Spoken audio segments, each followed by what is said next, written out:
Last week was Kaz's birthday, so to celebrate we have a video all about Kaz. Kazuhira Miller rises to be Big Boss's right-hand man quickly after their meet-cute. He manages his PMC, MSF, and grows the small military company from a small band of mercenaries without even a permanent base to call home into a formidable military complete with their own Metal Gear and nuke. So why does BB ditch Kaz's butt after the destruction of MSF and mgsv? Did he deserve to get ditched? Heads up, this video will have spoilers for Metal Gear Solid Peace Walker, Metal Gear Solid Ground Zeroes, and Metal Gear Solid 5. While I have you here, I'm working on a special project. This is your chance to have your name featured in one of my videos. Do you have any questions you've wanted me to answer? Maybe which Metal Gear really grinds my gears and why? Please ask me your questions down in the comments below, or message me on Discord. I'm putting together a special video with Player Alert, another MGS content creator, go check him out, and need some questions for it. Thank you for your questions. What did Kaz do?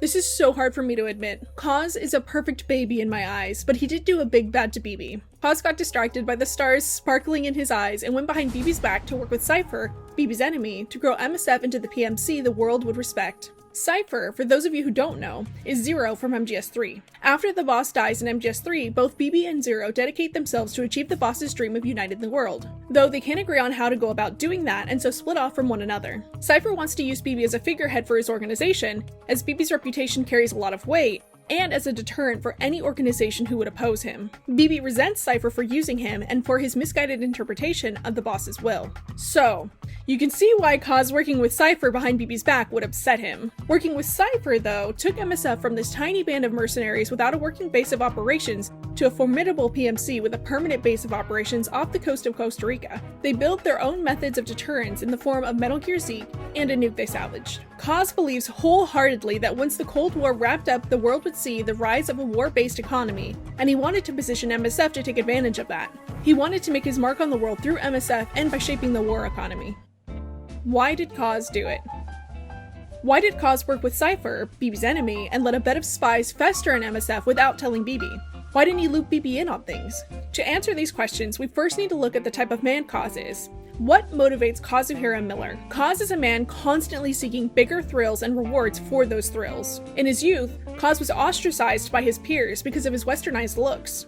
He was born in Japan with his mother being Japanese and his father American. Because he never felt like he fit in Japan, he sought to join his father in America. Kaz's wish is granted, but he doesn't feel any more like he belongs in America than he did in Japan. His father is suffering from a deep depression and can't give Kaz the attention he craves. Kaz goes on to attend and graduate from an Ivy League school, which is no easy feat. Ivy League schools are incredibly competitive, and Kaz getting in and graduating from one is illustrative of his competitive drive. Clearly, he didn't find a place where he fit in with his Ivy League schoolmates because after graduating, he returns to Japan. Kaz joins the Japan Self-Defense Forces to help pay for his mom's medical bills. With his degree, Kaz had a ton of options of what he could do, but he chose to join Japan's Unified Military Force. Kaz was unsatisfied by office positions, which is evidenced by Kaz lamenting about how tame the position he held was in the JSDF and by his lack of growth in his occupation. Kaz needs a constant increase in risk and reward to feel satisfied. Kaz longed for a more active battlefield. After his mom passes away, Kaz quits the JSDF as he no longer had to support her medical bills and chose to be a mercenary instead. As a mercenary, he could determine the difficulty of the work he took on and could get more action. Even Kaz's meet cute with BB is a situation where the stakes are constantly being hyped up bigger and bigger. First, BB wipes out half of Kaz's unit. Then Kaz threatens to blow them both up with a grenade. When that doesn't work, Kaz challenges BB to a contest where if he wins, BB has to let him go. But if he loses, Kaz has to join BB, which smacks of challenging the devil to a contest to free your soul. When this doesn't go as planned, why Kaz thought he could best BB in anything is beyond me. The arrogance on that blonde boy. Kaz tried to ambush BB with what remained of his elite unit, only for that unit to be turned against Kaz instead as they joined BB. Instead of joining BB and MSF, Kaz had hoped to use his team to convince BB to join him instead. The whole chain of events is a roller coaster ride of risk and reward. Kaz eventually agrees to join MSF and is quickly made BB's second in command. His hunger for bigger rewards and better things is ever present. He sees the small band of mercenaries BB's thrown together and probably, for the first time, feels like he belongs somewhere. In order to grow MSF into something respectable, Kaz works with Cypher and uses KGB spy Vladimir Zadornov and Triple Agent Pacifica Ocean. Through these connections, he's able to secure a permanent base of operations, an offshore plant in the Caribbean, as well as grow MSF so large that it would need teams dedicated to feeding the troops, a medical team, an intel team, outside operations, and voluntary recruitment. Kaz is so driven to expand Mother Base that he asks BB to assign him to a team in Mother Base too, despite also acting as BB's second in command. He tells BB, MSF is still small, and I don't have the leisure of sitting around on my butt all day. And then brags to BB, Not to brag or anything, but I kick ass at whatever job you gave me. Kaz is an overachiever desperate to find where he belongs. With MSF's growth came Kaz's belief that they needed a deterrent to warn their growing pool of enemies away from attacking them. The bigger they grew, the more attention they drew to themselves. As mentioned earlier, Kaz's deterrent was Metal Gear Zeke and a nuke MSF fishes up from the bottom of a lake. Kaz uses Cypher, Zadornov, and Pacifica to grow MSF. But why didn't he tell BB about his plans? Especially seeing how they turned out exactly the way Kaz wanted them to be. Kaz knew about BB's relationship with the boss and what had happened during Operation Snake Eater, so we can assume he also knew about Zero and his own implemented policies to try and achieve her will. He probably also knew there was no way BB would willingly work with Zero again, and that it was better to ask for forgiveness in this instance instead of asking for permission. How did BB react and why? BB reacts to Kaz's betrayal coolly and gives nothing away when Kaz confesses what he's done to him.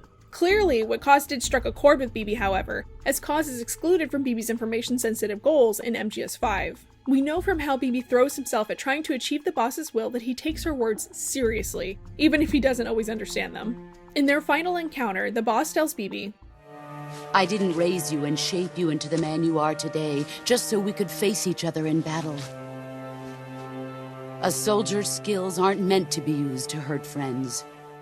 In a way, BB raised Kaz up and helped build him into the soldier he was in MSF, and then he turns around and uses his newly sharpened skills against BB. By the boss's logic, Kaz is no friend of BB's. What's worse is Kaz uses similar language to the boss when he talks about their relationship. In a set of Ground Zero's tapes, only available in the Japanese copies of Ground Zero's, Kaz says, "We first met as enemies on the battlefield, and now here we are, fighting side by side," echoing the boss when she said, So then what is an enemy? Is there such a thing as an absolute timeless enemy? There is no such thing, and never has been. And the reason is that our enemies are human beings like us. They can only be our enemies in relative terms. Unfortunately, just like the times dictated that Kaz and BB go from enemies to friends, they dictated the opposite too. Kaz messes up when he destroys BB's trust, and then BB responds by withholding information and using Kaz. It turns them into enemies once more. Conclusion. Did Kaz deserve to be ditched? Was he no longer trustable? I don't think it really comes down to whether or not Kaz was trustable in BB's eyes, but rather if Kaz was worth the risk to his mission. He needed a phantom to distract his enemies while he continued working on his own vision of the boss's will. Looping Kaz into things would bring no positives, and if anything, keeping Kaz in the dark kept his responses to the situation genuine, aka more believable. Ocelot had to hypnotize himself to believe the ruse so as not to accidentally blow it. Why would you add a second person who needs to be hypnotized when keeping them in the dark would work even better? The only reason BB would tell Kaz would be because of the relationship they had, and Kaz ruined that when he worked with Cypher behind BB's back. On the flip side, was Kaz's anger at BB justified at the end of MGS5? I personally don't think so. Kaz taught BB what was acceptable in their relationship through his own actions. Kaz taught BB that keeping the other in the dark while working on something for the growth of their PMC was perfectly acceptable, and that's exactly what BB did to Kaz. He gave him a taste of his own medicine. What do you think? Was BB justified in keeping Kaz out of the loop in MGS5? Was Kaz's anger warranted? Or is the whole situation just one big mess? Let me know in the comments below. Thank you so much for making it to the end of my video. Please like, subscribe, turn notifications on, and join us in Discord. We're always talking about MGS. More importantly than that though, please take care of yourself, and I'll catch you in the next one. Thank you.